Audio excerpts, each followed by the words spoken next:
Salam. Eh, Puji syukur atas nikmat yang Allah berikan kepada kita semua sehingga bisa berkumpul di ruang Zoom pada hari ini.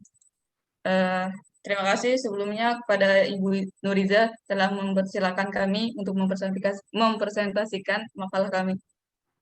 Makalah yang pertama saya sendiri akan mempresentasikan dengan judul Nilai-nilai Agung yang Menjiwai dan diteladankan Profesor Kiai Haji Ibrahim Hussein yang tercantum mencintai perempuan, mencintai penuntut ilmu, dan mencintai pengorbanan dan perjuangan.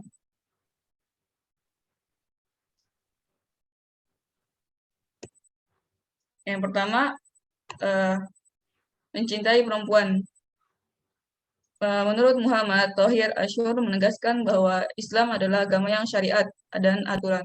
Oleh karena itu, ia datang untuk memperbaiki kondisi kaum wanita, mengangkat derajatnya agar umat Islam dengan perannya memiliki kesiapan untuk mencapai kemajuan dan memimpin dunia. Kemudian Islam memandang cinta adalah kasih sayang yang terjalin antara sesama hamba Allah.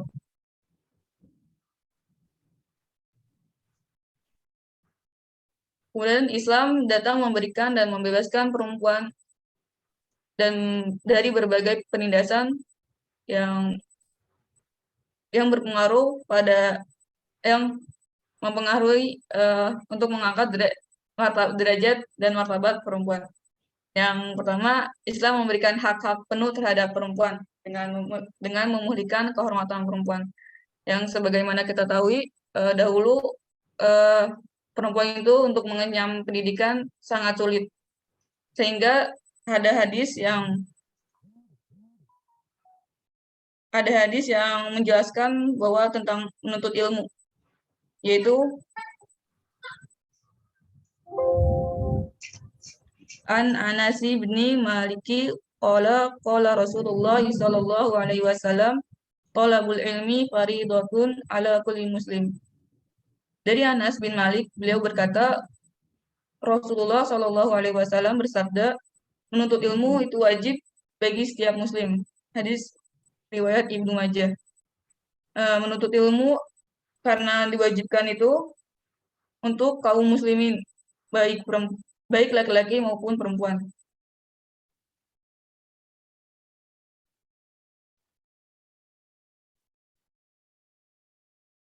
Kemudian memberikan perlindungan. Dahulu kaum perempuan dijadikan eksploitasi, namun pada zaman sekarang perilaku tersebut masih berlaku, sehingga banyak motif-motif yang sudah berubah-ubah dari pemuas seks hingga kekerasan seksual. Di dalam surah An-Nisa ayat 34 terdapat kata doroba. Bunyi ayatnya, a'udzu billahi minasyaitonir rajim. واللاتي تخافون نشوذهن فعظوهن واهجرهن في المضاجع واضربوهن. Perempuan-perempuan yang kamu khawatirkan akan nusyuz, hendaklah kamu beri nasihat kepada mereka, tinggalkanlah mereka di tempat tidur, pisah ranjang, dan kalau perlu pukullah mereka. Dikutip oleh Nasaruddin Umar, bahwa tokoh Islam kontemporer seperti Muhammad Abdul mengartikan kata doroba bukanlah ukuran secara harfiah, melainkan mendidik atau memberikan pelajaran. Sehingga Islam tidak mendoktrin atau memerintah untuk menindas perempuan. Sehingga seharusnya perempuan dapat dilindungi. Kemudian yang poin ketiga, memberikan keistimewaan kepada perempuan. Perempuan diberikan kedudukan yang mulia, sehingga ada hadis yang mengatakan dari Abu Hurairah, beliau berkata,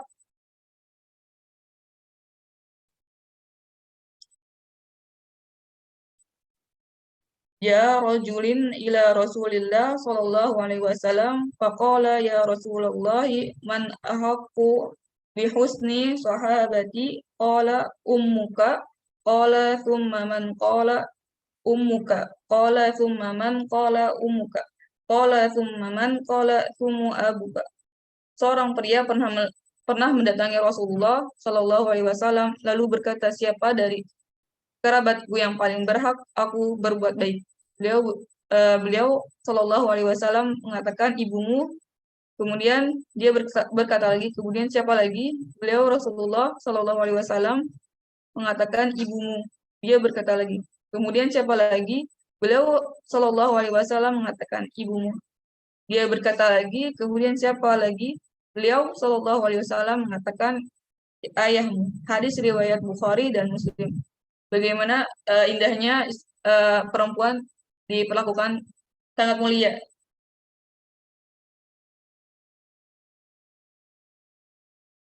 Kemudian ayat Quran surah Al Imran ayat 115 mendasari arti cinta. Maksudnya berkasih sayang atau yang Allah berikan kepada Nabi Muhammad Shallallahu Alaihi Wasallam yaitu rahmat. Fabima a'udzubillahi minasyaitonirrajim. Fabima rahmatin minallahi linta lahum walau kunta faddan ghalidhal qalbi lanfaddu min hawlik fa'fu anhum wastaghfir lahum wasyawirhum fil amr. Fa iza azamta fatawakkal 'ala Allah. Innallaha yuhibbul mutawakkilin. Maka berkata rahmat Allah, engkau Muhammad berlaku lemah lembut terhadap mereka. Sekiranya engkau bersikap keras dan berhati kasar, tentulah mereka akan dari menjauhkan diri dari sekitarmu. Karena itu, maafkanlah mereka dan mohonkanlah ampunan untuk mereka. Dan bermusyawarahlah dengan mereka dalam urusan itu. Kemudian, apabila engkau telah membulatkan tekad, maka bertawakallah kepada Allah. Sungguh Allah mencintai orang yang bertawakal.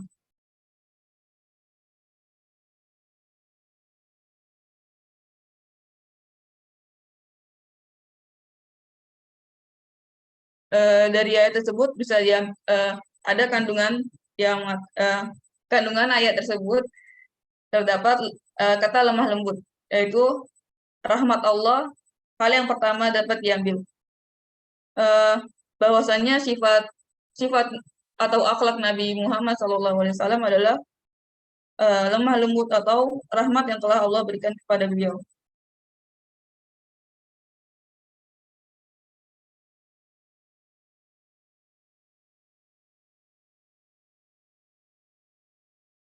Kemudian dalam tafsir Al-Misbah bahwa Nabi Muhammad SAW adalah rahmat. Bukan hanya kedatangannya membawa ajaran, tetapi juga sosok kepribadian beliau adalah rahmat yang dianugerahkan oleh Allah Subhanahu Wa Taala.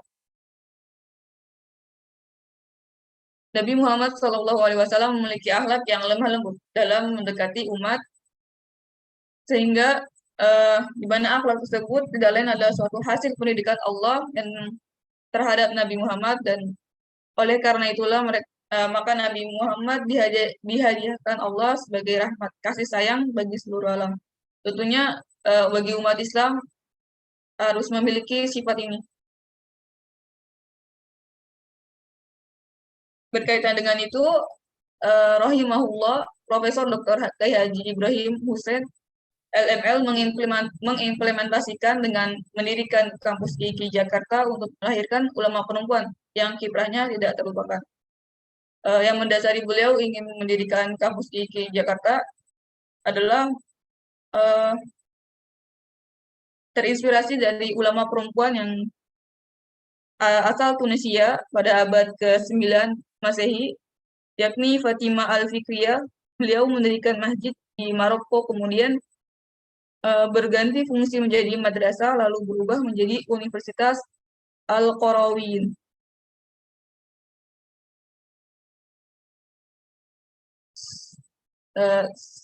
Selain itu, perempuan, ada pepatah Arab yang mengatakan perempuan adalah pilar negara. Bila baik, maka negara akan menjadi baik.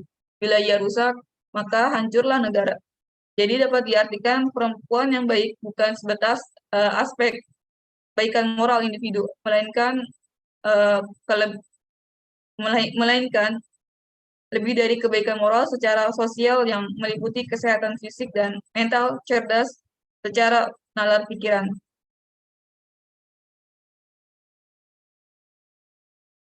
Selanjutnya, mencintai penuntut ilmu. Asy-Syaikh Mukbil bin Hadi Al-Wadi rahimahullah berkata, ana ana a'taqidu anna hubba talabatil ilmi wa ikramahum wajibun la'annahum asbahu qurba'a fi hadhil mujtama'atin. Aku berkeyakinan bahwa mencintai para penuntut ilmu wajib hukumnya, sebab mereka menjadi orang-orang yang asing di tengah-tengah masyarakat. Dari Rihla Duawiyah. Maka ketika kita sebagai penuntut ilmu, tentunya ketika kita menjadi penuntut ilmu harus mencintai dulu ilmu itu sendiri. Yang bagaimana Allah memuliakan para penuntut ilmu. Dalam firman Allah Subhanahu wa taala memerintahkan kepada kita agar meminta ilmu pengetahuan. Dalam Quran surah Toha ayat 114, Waqur Rabbi zidni ilma. Dan katakanlah, ya Tuhanku, tambahkanlah padaku ilmu pengetahuan.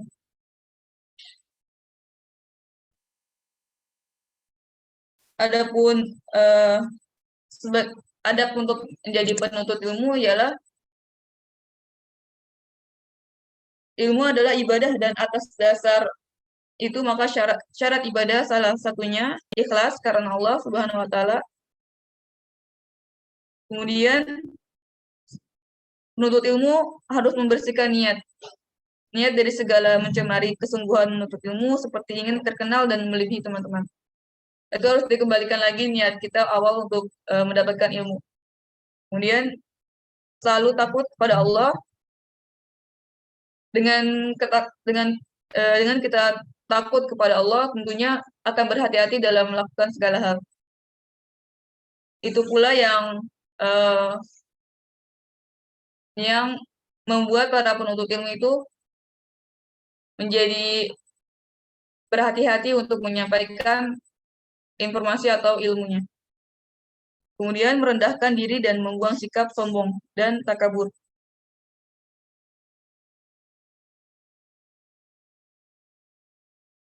Jauhilah sikap sombong, sesungguhnya ia adalah sikap nifak dan angkuh. Jadi dengan kita, kalau kita memiliki sifat yang rendah diri, tentunya ilmu yang kita dapat bermanfaat untuk diri kita sendiri. Namun apabila kebalikannya kita berlaku sombong, maka ilmu itu sendiri akan pudar dan tanda terhalangnya ilmu.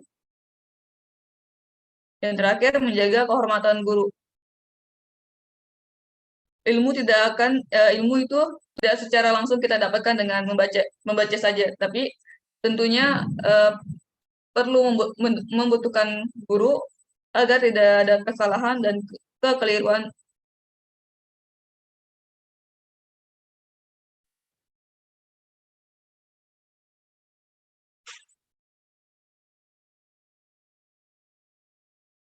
Kemudian seorang mujahidnya Allah, pejuang yang berperang di jalan Allah, juga menjadi salah satu cara kita untuk selain menuntut ilmu.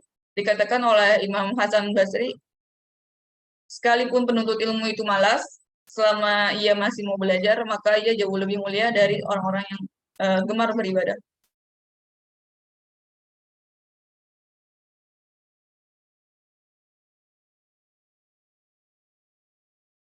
Kenapa bisa dikatakan seperti itu? Bahwa menuntut ilmu ini juga menjadi dasar bagi kita untuk memudahkan kita untuk menuju ke surganya.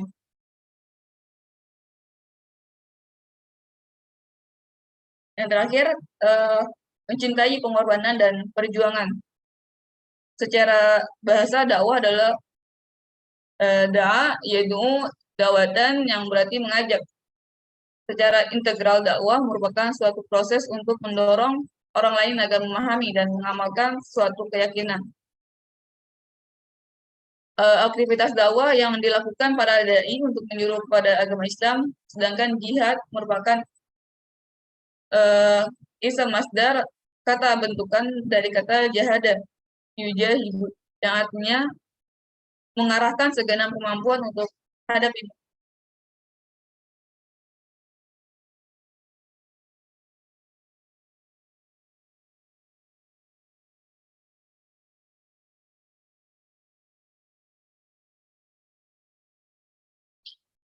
Kemudian Imam Muslim dari Abu Sa'ad Khudri menjelaskan tentang dasar hukum dalam berdakwah, yang artinya dari Abu Sa'id Al-Khudri radhiyallahu anhu, beliau berkata, saya pernah mendengar Rasulullah Shallallahu Alaihi Wasallam bersabda, barang siapa di antara kamu melihat suatu perkara, maka hendaklah dia mencegah dengan tangannya, dengan kekuatan. Jika dia tidak sanggup demikian, antara tidak mempunyai kekuatan atau kekuatan, maka dengan lidahnya tegur atau nasihat. Jikapun tidak sanggup demikian lantaran serba lemah, maka dengan hatinya. Dan yang terakhir ini adalah selemah-lemahnya iman yang paling lemah, yaitu dengan mendoakannya.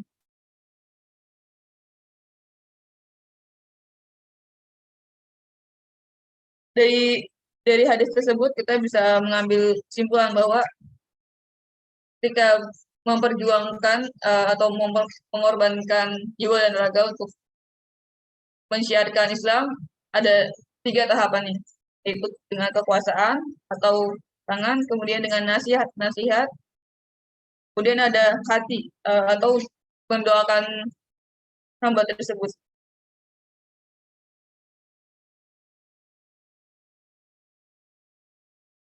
Maka bisa kita lihat bagaimana perjuangan dan pengorbanan Profesor Dr. Haji Ibrahim Hussein dalam mengemban dakwah dengan berbagai hasil track recordnya dari usia 26 tahun sebagai imam besar di wilayah Bengkulu dan sempat mengenyam pendidikan di Universitas Al-Azhar. Dengan berbagai karya tulis beliau dalam bidang hukum Islam, jumlahnya cukup banyak yang bisa kita jumpai, dan banyak posisi atau peran penting beliau yang dijabati. Maka untuk mencintai pengorbanan dan perjuangan adalah mendalami ilmu dengan lebih dalam dan mengikhlaskan segala sesuatunya karena Allah Subhanahu wa taala. Dengan rasa cinta karena Allah, maka perjalanan dakwah seorang muslim tidak akan sia-sia. Itu pun dengan posisi beliau, Profesor Haji Ibrahim Hussein, yang kita ketahui di lembaga MUI menghadirkan gagasan-gagasan yang brilian, yang membantu umat Islam dalam menyelesaikan masalah. Baik, itu presentasi dari saya. Dilanjutkan pada Rida. Baik, terima kasih Rahma. Lanjut dari saya. Assalamualaikum warahmatullahi wabarakatuh. Saya dari kelompok 4. Rahma bisa share screen?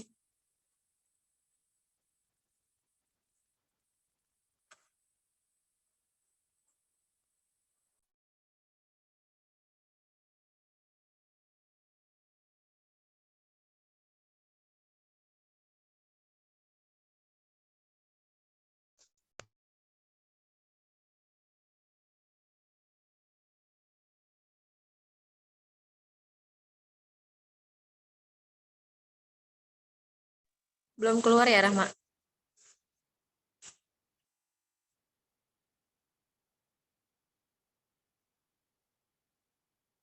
Udah kok tadi. Oh, udah, tapi aku belum. Nah, oke. Baik, saya akan mempresentasikan nilai-nilai agung yang menjiwai dan diteladani Prof. Kiai Haji Ibrahim Hussein, yaitu mencintai mujahadah, tutur katanya lembut, halus, indah, dan tidak pernah marah kepada mahasiswa, dan wawasan luas tasawuf. Yang pertama, yakni ada pengertian mencintai mujahadah. Arti mujahadah menurut bahasa adalah perang. Menurut aturan syara, memerangi nafsu amarah dan memberi beban kepadanya. Dan menurut istilah, ahli hakikat adalah untuk melakukan sesuatu yang berat baginya yang sesuai dengan aturan syara atau agama. Sebagian ulama mengatakan mujahadah adalah tidak menuruti kehendak nafsu dan ada lagi yang mengatakan mujahadah adalah nafsu dari kesenangannya. Dengan demikian, mujahadah merupakan tindakan perlawanan terhadap nafsu sebagaimana usaha memerangi semua sifat dan perilaku buruk yang ditimbulkan oleh nafsu amarahnya. Yang lazim disebut dengan mujahadah an-nafs atau pengendalian diri. Ujung dari keberhasilan mujahadah adalah munculnya kebiasaan dari sholihin untuk menghiasi dirinya dengan zikrullah sebagai cara untuk membersihkan hatinya dan sebagai upaya untuk mencapai musyahadah atau merasakan adanya kehadiran Allah Subhanahu wa taala. Selanjutnya,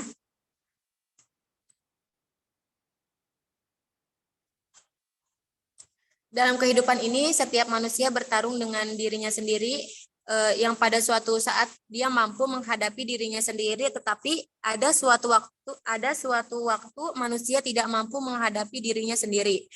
Pertarungan manusia terhadap diri sendiri ini tidak akan berhenti sampai kematian menjemputnya. Dalam jiwa manusia terhadap dua unsur penting, kelak akan menentukan potensi mana yang akan berperang, yaitu Rabb dan hawa nafsu.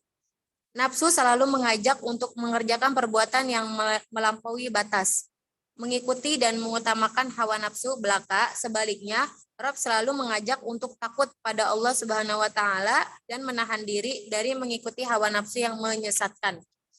Sedangkan hati manusia ini berada di antara Rabb dan hawa nafsu. Dua unsur ini mempunyai daya tarik yang sangat kuat untuk manusia pada wilayah nafsu atau Rabb. Akan tetapi, tidak sedikit manusia yang hancur dan rusak kehidupannya karena mencari kesenangan dunia semata. Dalam ajaran Islam, nafsu itu bukan untuk dibunuh, melainkan untuk dijaga dan dikawal. Rasulullah SAW dalam banyak hal mengajarkan perlunya adanya jihad yang batin atau jihad melawan hawa nafsu. Selanjutnya,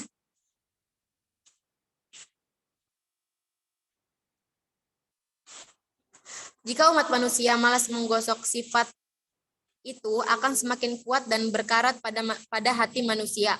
Sebaliknya, kalau manusia rajin membersihkan dan kuat menggosoknya, maka hati akan bersih dan jiwa akan suci. Nah, nafsu itulah yang lebih jahat dari setan. Setan tidak dapat mempengaruhi seseorang kalau tidak meniti di atas nafsu. Dengan kata lain, nafsu adalah hikway atau jalan tol atau jalan bebas hambatan untuk setan. Kalau nafsu dibiarkan akan semakin membesar, maka semakin luasnya hikway setannya. Kalaulah nafsu dapat diperangi, maka bertutuplah jalan setan dan tidak dapat mempengaruhi jiwa manusia. Berkaitan dengan hawa nafsu ini, sebagaimana yang digambarkan oleh Allah Subhanahu wa taala dalam surah Yusuf ayat 53. Bismillahirrahmanirrahim.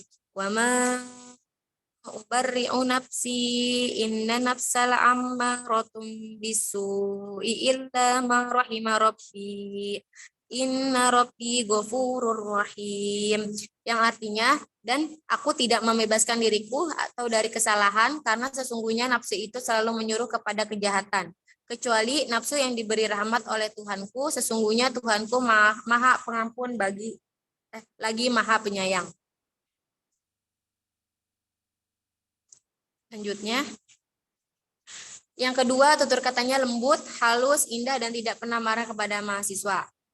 Sunnah memiliki kedudukan yang penting dalam Islam karena kekuatan otoritatif yang dimilikinya. Posisi tersebut menjadikan sebagai salah satu sumber dalam pengambilan dan penetapan hampir setiap keputusan hukum. Umat Islam bersepakat bahwa apa saja yang berasal dari Rasulullah SAW, baik berupa ucapan, perbuatan, dan takrir yang diriwayatkan dengan sanad yang sahih dan dengan jalan mutawatir maupun ahad, maka wajib untuk mematuhi dan mengamalkannya. Nah, hal ini senada dengan yang tertera dalam Al-Quran pada surah Al-Asr ayat 7 yang berbunyi, Bismillahirrahmanirrahim. Allahu ala rasulih min ahlil qura falillahi walir rasuli walidil qurba wal yatama wal masakin wal masakin wa bani sabili kaila yakuna dulah bainal agniya minkum wa ma atakumur rasul fakhuduhu wa ma nahakum anhu fantahu wattaqullah innallaha syadidul iqab.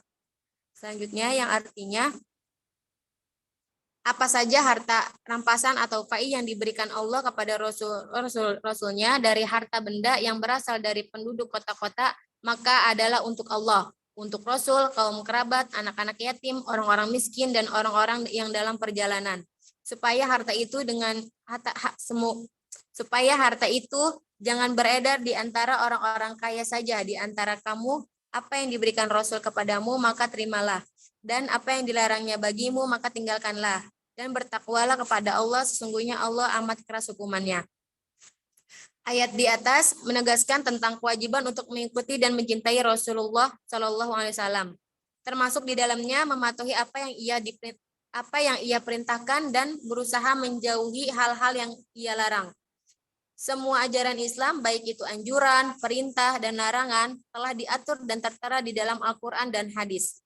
Jika penjelasan di dalam Al-Quran masih bersifat umum, maka penjelasan yang terperinci akan ditemukan di dalam hadis, baik itu perkara yang besar, sedang, maupun sangat kecil, sekalipun akan ditemukan penjelasan di dalam Al-Quran atau hadis. Dalam hadis sendiri, banyak sekali ditemukan penjelasan yang berkenan dengan adab dan etika, salah satunya yaitu etika berkomunikasi.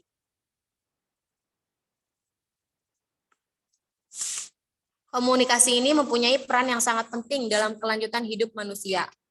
Baik ketika kedudukannya sebagai seorang hamba dari Robnya, sebagai anggota masyarakat, anggota keluarga, bahkan sebagai manusia secara umumnya. Dengan kemampuan komunikasi, seseorang mampu memukau pendengar selama berjam-jam tanpa bergeming. Dengan kemampuan berkomunikasi secara efektif, ternyata kebenaran pemikiran manusia yang sedemikian relatif dapat mempengaruhi jalan pemikiran berjuta anak bangsa. Namun di sisi lain, berkomunikasi juga dapat berakibat fatal jika tidak dikontrol. Kenyataannya tidak sedikit pertikaian dan perselisihan yang terjadi dikarenakan komunikasi yang tidak beretika. Bahkan di antaranya ada yang sampai menyebabkan pertumpahan darah yang mengerikan. Hal ini tidak akan pernah terjadi jika umat manusia memahami dengan benar etika berkomunikasi sebagaimana yang diajarkan oleh Al-Quran dan Sunnah. Yang terakhir yakni wawasan luas tasawuf. Pengertian dari tasawuf terdiri dari beberapa macam pengertian sebagai berikut. Yang pertama, kalimat tasawuf masuk dalam babut tafa'ul dengan wajan tasawufan.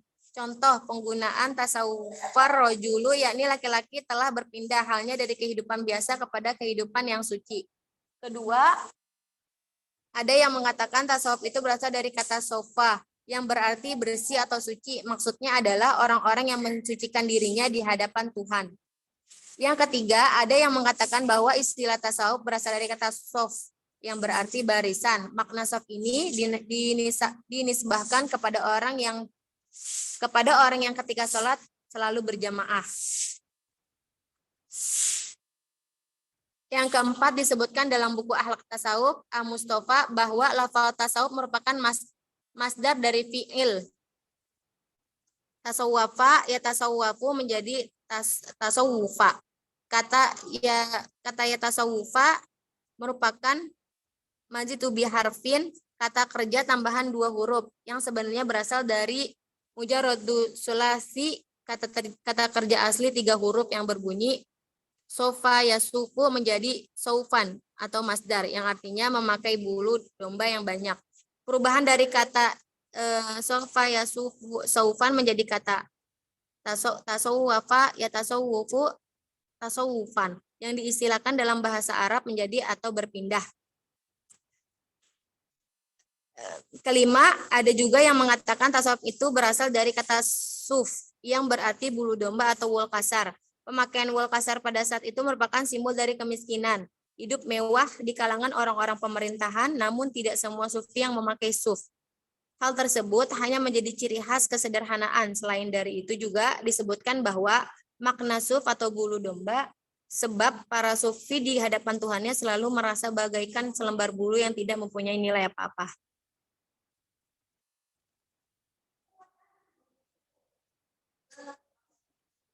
Yang selanjutnya ajaran-ajaran tasawuf.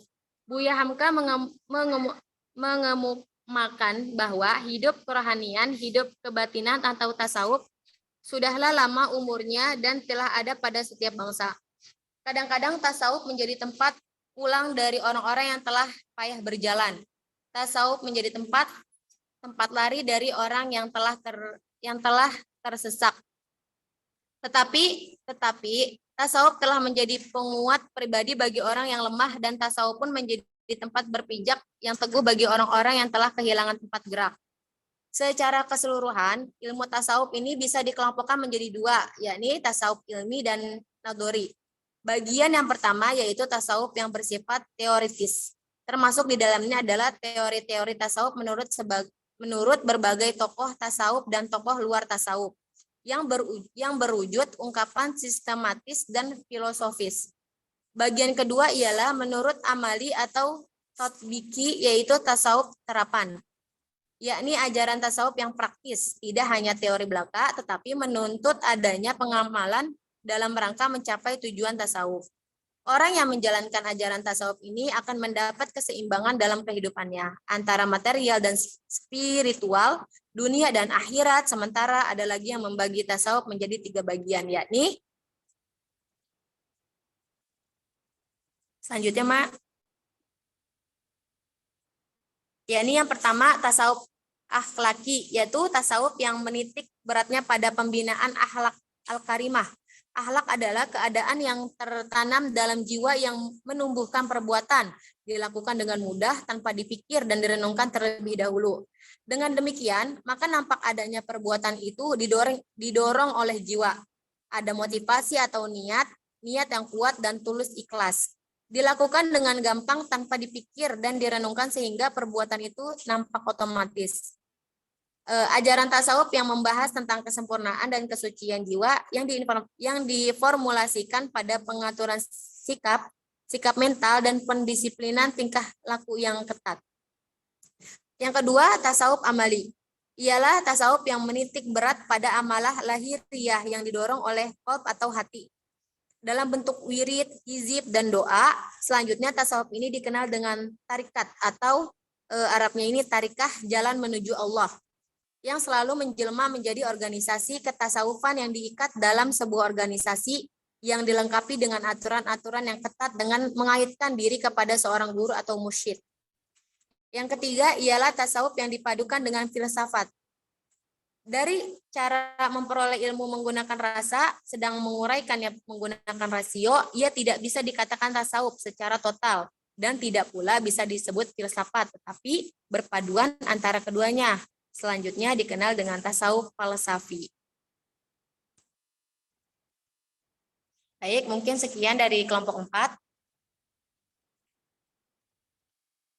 Mungkin ada yang ingin ditanyakan dari kelompok 3 atau 4? Silahkan.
Karena teman-teman di daerah ini.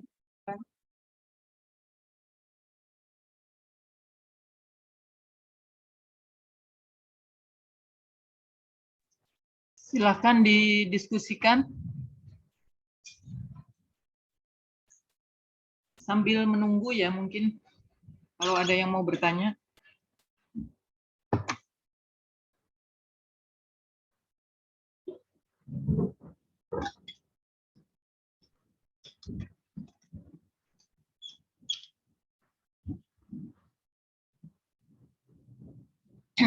Sambil menunggu teman-temannya kalau mau bertanya, Ibu mau ngasih masukan saja ke pemakalah yang terakhir tadi.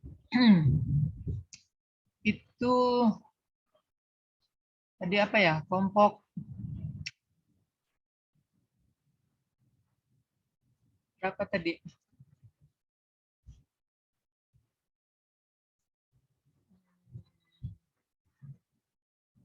Tadi makalahnya keempat ya? Makalah keempat ya?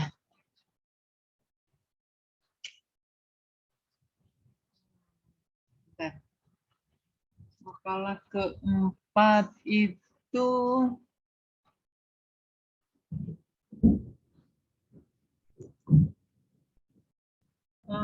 Ibu baca kok jadi larinya ke tasawuf ya?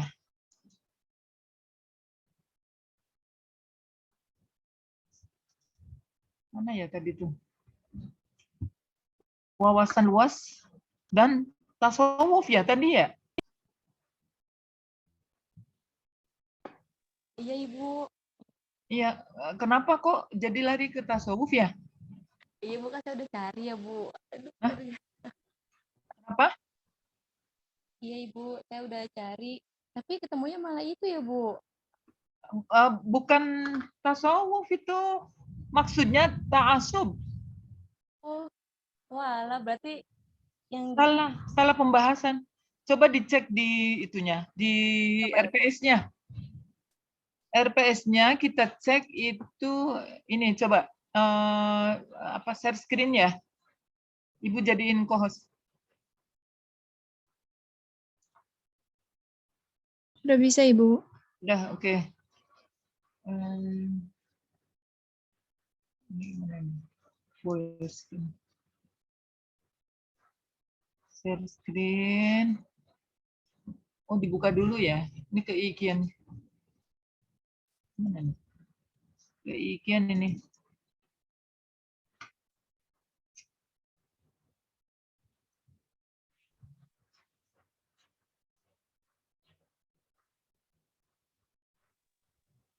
Tuh, ta'asub.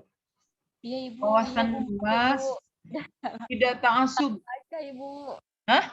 Kalau baca, Ya, kenapa? Makanya Ibu, ini kenapa kok lari ke tasawuf, bahas tasawuf? maaf Ibu. Bukan materi akhlak tasawuf ini mah. Maksudnya Pak Ibrahim Hussein itu wawasannya luas, ya pandangannya luas karena membacanya banyak, buku-bukunya banyak, kitabnya banyak, kemudian tidak ta'asub, tidak radikal gitu. Tidak radikal, tidak mau apa ya, tidak mau ta'asub ya, nanti tolong diganti ya. Ta'asub. Bu, baik, maaf ya Ibu. Ya, jadi ta'asub itu apa ya? Ya tidak radikal. Bentar Ibu lihat dah dulu.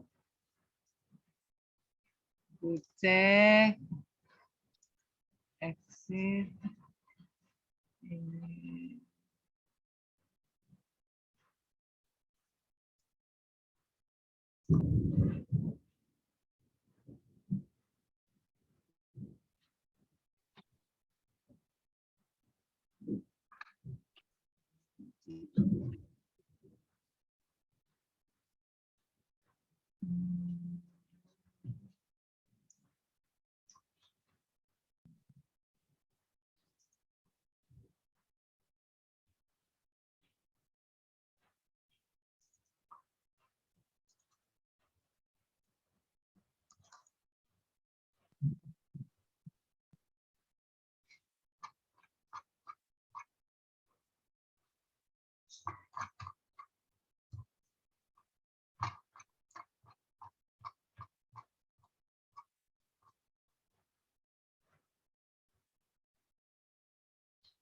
Ibu buka nih ya.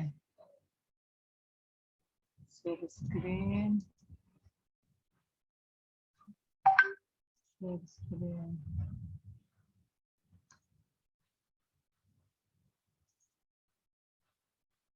Nah, kelihatan nggak? Kelihatan Ibu. Ya, jadi iya, wawasannya luas, kemudian tidak ta'assub. Tidak ta'assub itu tidak radikal gitu, tidak fanatik buta ya.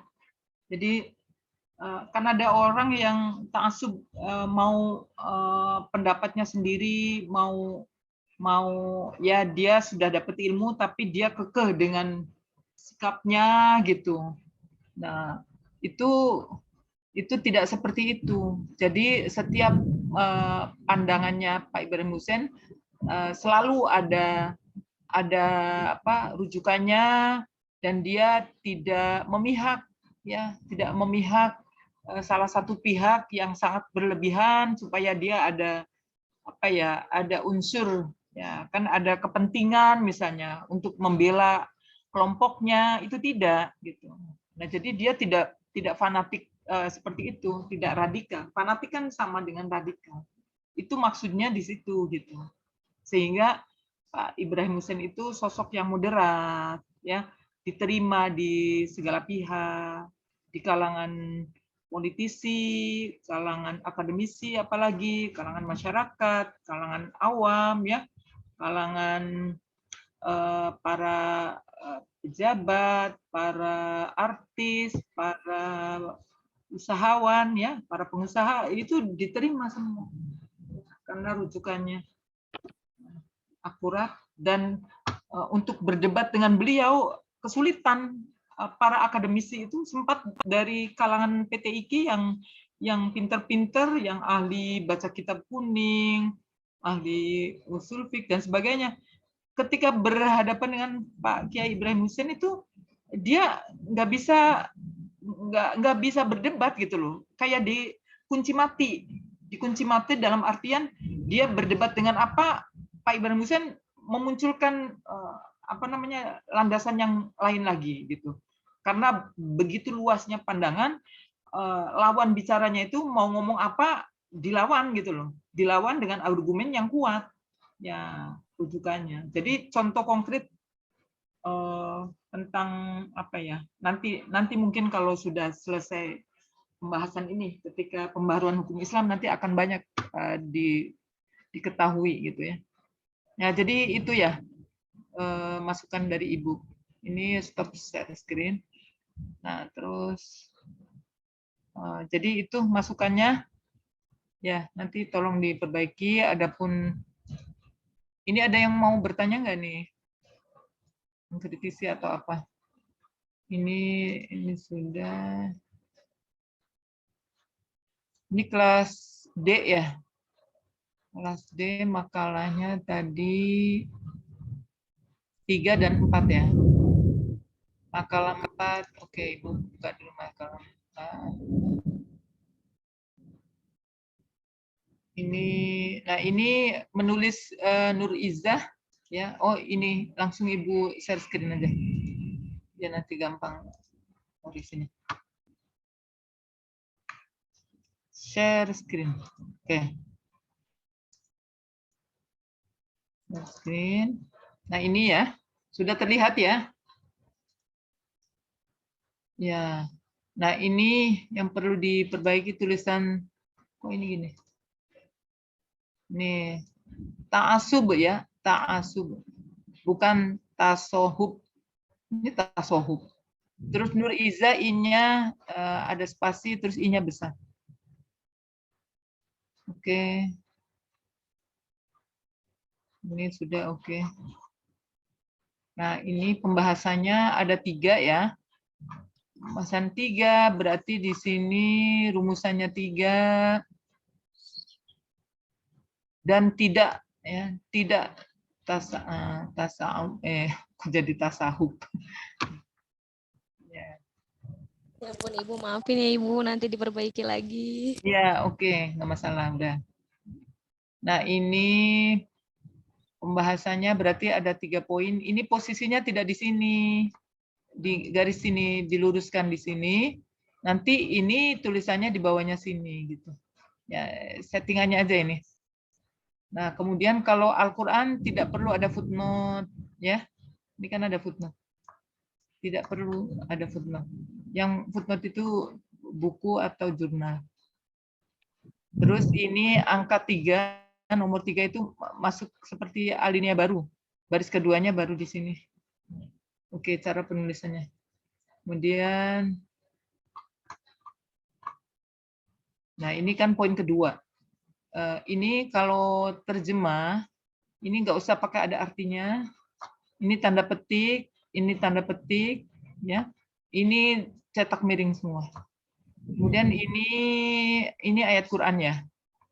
Kalau ayat Quran di sini ditulis dalam kurung QS titik surat apa gitu.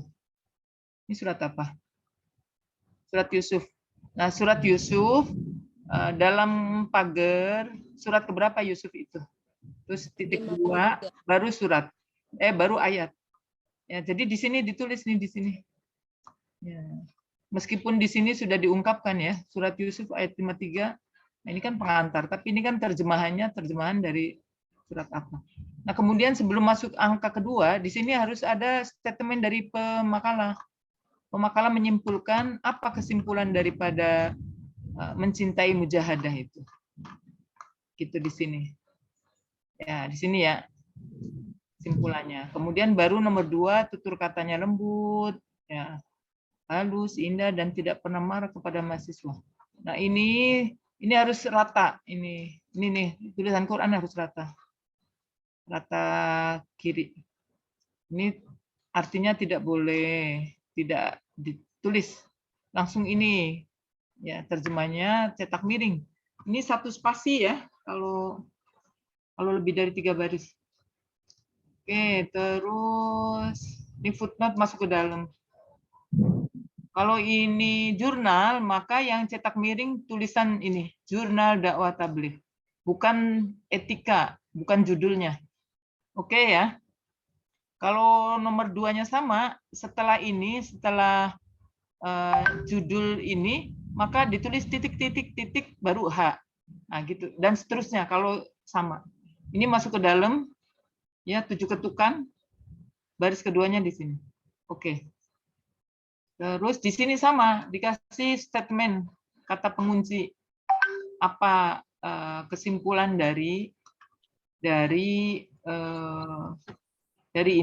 tutur katanya lembut. Ini kan sosok Ibrahim Hussein itu kalau berbicara, bercakap-cakap, ngobrol kepada siapapun lemah lembut gitu loh. Tidak keras, halus, bahasanya indah karena dia orang seberang ya, orang Sumatera. Tidak pernah marah kepada mahasiswa. Oke, ya. Jadi ini kan sedang berbicara objeknya ke beliau. Tetapi untuk mengatakan tutur katanya lembut itu bagaimana?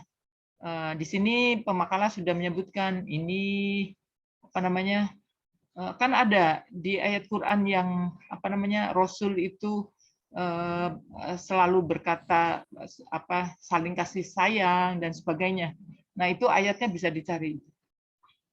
Terus wawasannya luas itu maksudnya wawasan ilmunya gitu. Intelektualnya gitu.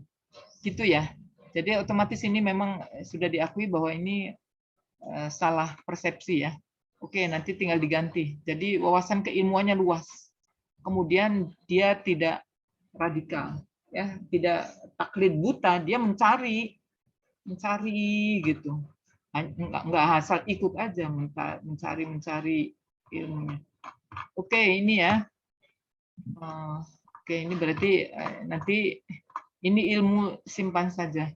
Nah, terus ini kesimpulannya tadi yang sudah disimpulkan ada 3 itu, masukkan di sini jadinya 1, 2, 3. Sudah, pertanyaannya 3, jawabannya di sini 3. Oke. Ya, paham nggak? Paham, Ibu. Paham ya? Oke. Ini ya, ini sudah sesuai abjad belum?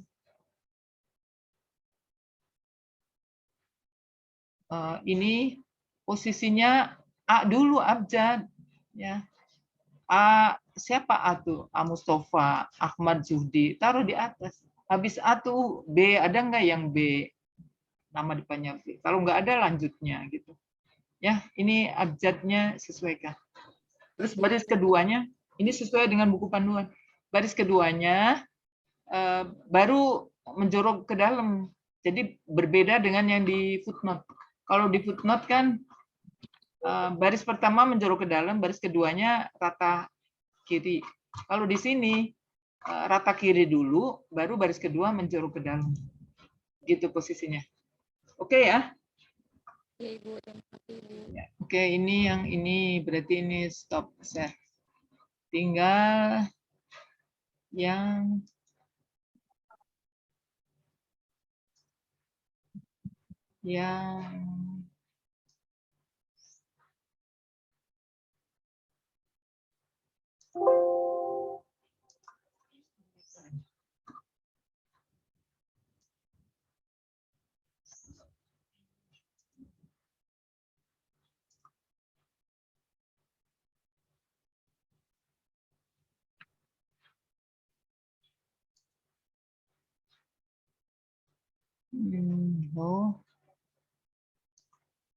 tidak mau merespon. Oke, berarti yang keduanya makalah ketiga ya. Kelompok 3.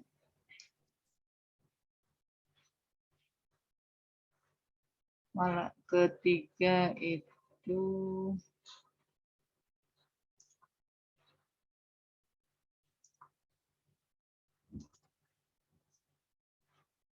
share screen lagi. Nih, makalah yang ketiga ini ya. Makalahnya Rahma ya. Oke, Rahma ini 3.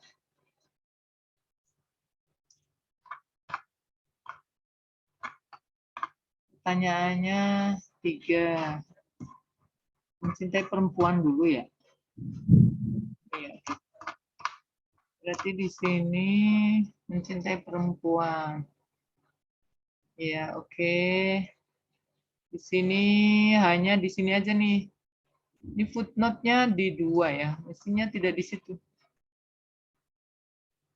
Oh, ini mengangkat perempuan. Maksud Ibu yang nggak boleh di situ ini hadis nih. Ini hadis itu, ini footnote-nya taruh sini nomornya. Ya, ngutip dari mana hadisnya gitu. Harus dari sumber hadis. Terus sanadnya udah ada. Nah, ini terjemahnya miring. Miringin. HR Ibnu Majahnya nggak usah miring. Oke. Nah, ini sudah oke. Ini sudah betul. Ini titik 2-nya geser ke sini ya. Pagar nih, deket pagar. Nggak boleh berjarak. Terus tadi di sini doktrin atau perindah. Ini bukan perindah tapi perintah ya. Salah tadi pemakalah juga waktu baca kayaknya. Ya, oke ya. Ini sama nih, di sini harus footnote-nya di sini. Sumbernya dari hadis mana rawahu dulu ya di sini. Sebut perawinya, rawahu siapa?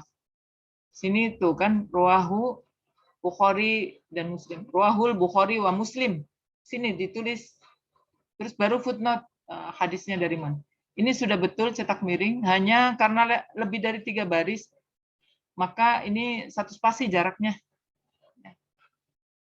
Oke, ini sudah oke. Nomor 3. Nah, ini footnote-nya masuk ke dalam ya. Tidak di sini, tapi 7 ketukan. Terus jenis hurufnya ini harus sama, New Times Roman. Tapi ini sepertinya tidak sama ini. Terus di sini ditulis At-Tahrir Watanwir. Nah, ini harus disebut pengarangnya, cetakan keberapa, penerbitnya apa, halaman. Ini mungkin halaman maksudnya. Ini 2 jilid 2, juz 2. Tapi ini harus sempurna. Oke, nulis di atas harus pisah ya. Atas kan menunjukkan tempat. Oke, ini sudah bagus. Ini juga sama, tinggal masukin ke dalam aja. Ya, oke. mengutip dari tafsir ya. Oke, nah hanya tadi seperti Ibu jelaskan pemakalah pertama. Jadi sebelum masuk ke nomor 2, ini kan mencintai perempuan perspektif Islam. Sebelum masuk ke angka 2, nah sebelum sini, ini disimpulkan, pemakalah menyimpulkan. Ya, pemakalah menyimpulkan bahwa mencintai perempuan, ya, perspektif Islam, sepertinya nggak ada perspektif Islamnya deh, cuman mencintai perempuan gitu aja. Ini kan maksudnya Pak Ibrahim Hussein itu mencintai perempuan dalam arti mendudukkan wanita itu sesuai dengan proporsinya gitu. Kata Nabi kan ummuka dihormati ibu.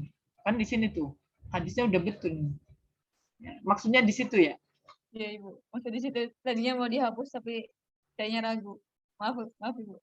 Ya, oke. Jadi sebutkan sebagai statement penulis di sini maksud mencintai perempuan itu apa di sini.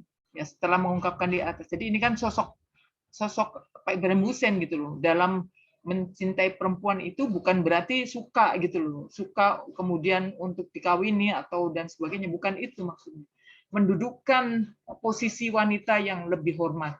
Perempuan didirikanlah IIKI sehingga mahasiswa kaum perempuan masuk ke IIKI menjadi mahasiswi menghafal Al-Qur'an, ya, tidak ada di tempat lain, hanya IIKI satu-satunya awal berdiri itu tahun 77. Kemudian mengerti ilmu Al-Qur'an, mengerti makna Al-Qur'an, ilmu-ilmu cabang-cabang dalam Al-Qur'an, memahami dan menjadi wanita, ulama wanita.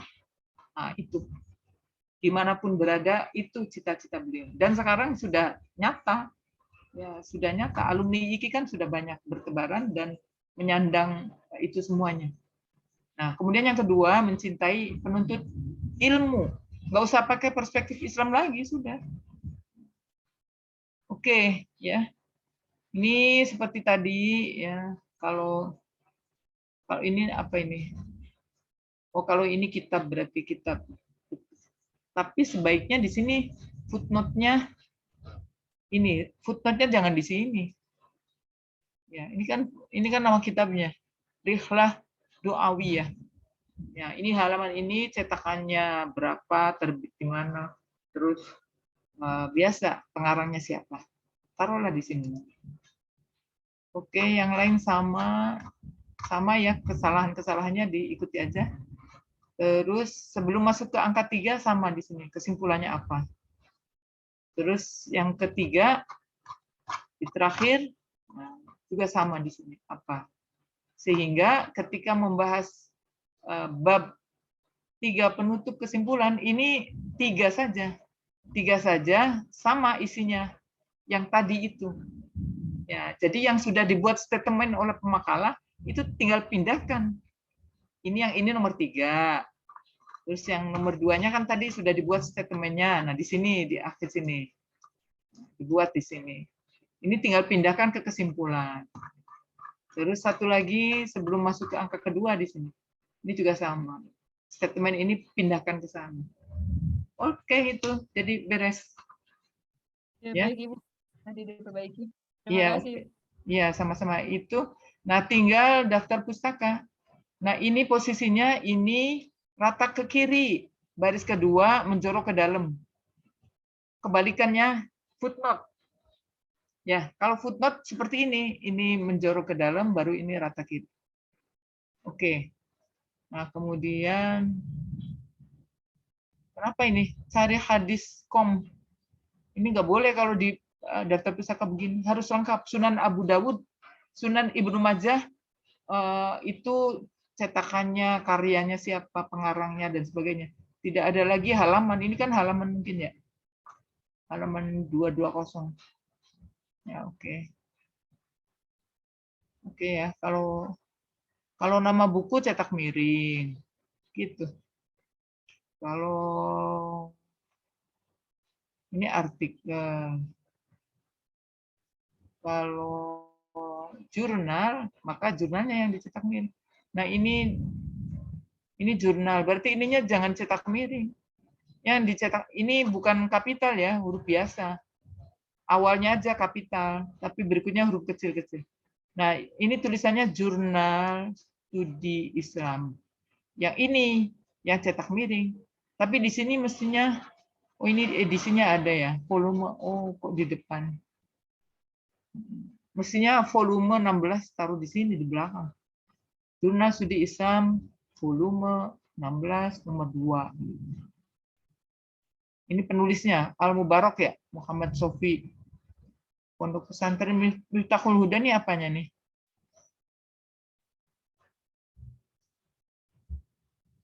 Asalnya ini Bu, penulisan ini, tempat penulisan.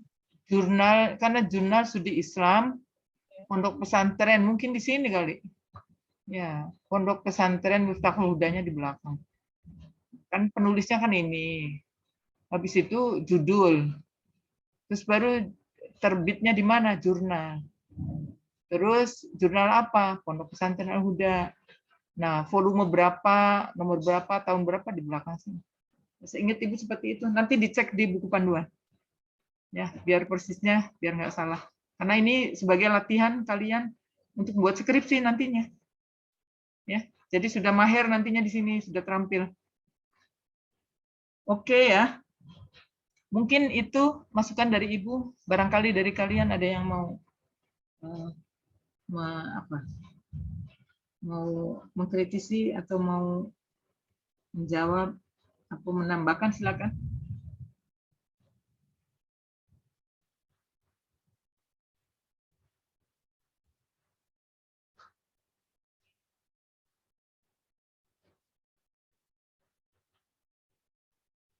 Pemakalah tapi sudah paham ya?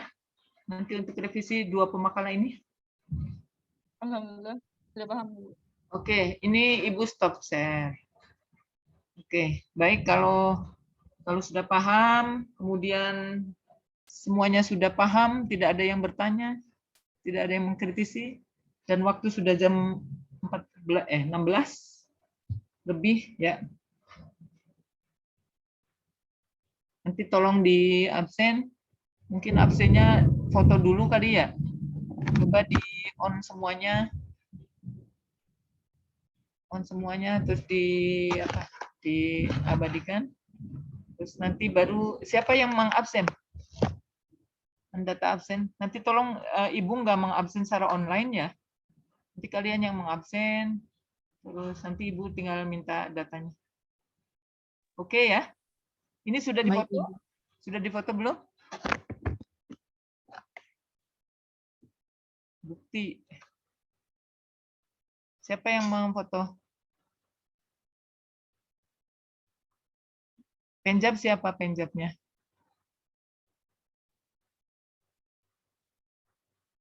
Teman-teman yang pakai laptop bisa bantu foto. Saya aja Bu.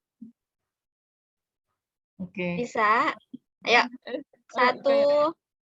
Oh, Rahma boleh. Yaudah, 1, 2, 3. Oke, sekarang Rahma boleh. Oke, silakan. Baik Bu. 1, 2. Oke. Ya, baik ya. Nanti di absen Kosmanya, Kosma atau penjab siapa? Saya Ibu. Oh, Iza Mahmuda. Oke, baik. Nanti tolong dicatat dari awal ya absennya, biar nanti Ibu bisa pinjam kalau untuk PKD. Baik, mungkin kita sudah cukup ya pertemuan kita hari ini. Kalau sudah cukup, kita akhiri dengan sama-sama membaca hamdalah.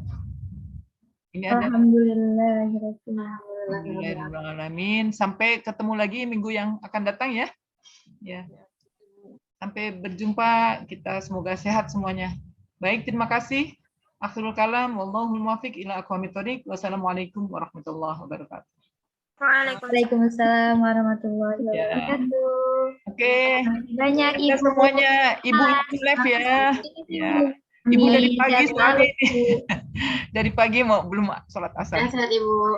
Alhamdulillah sehat. Terima kasih. Kalian semoga sehat semuanya. Amin. Oke, Ibu izin live ya. Ya Ibu.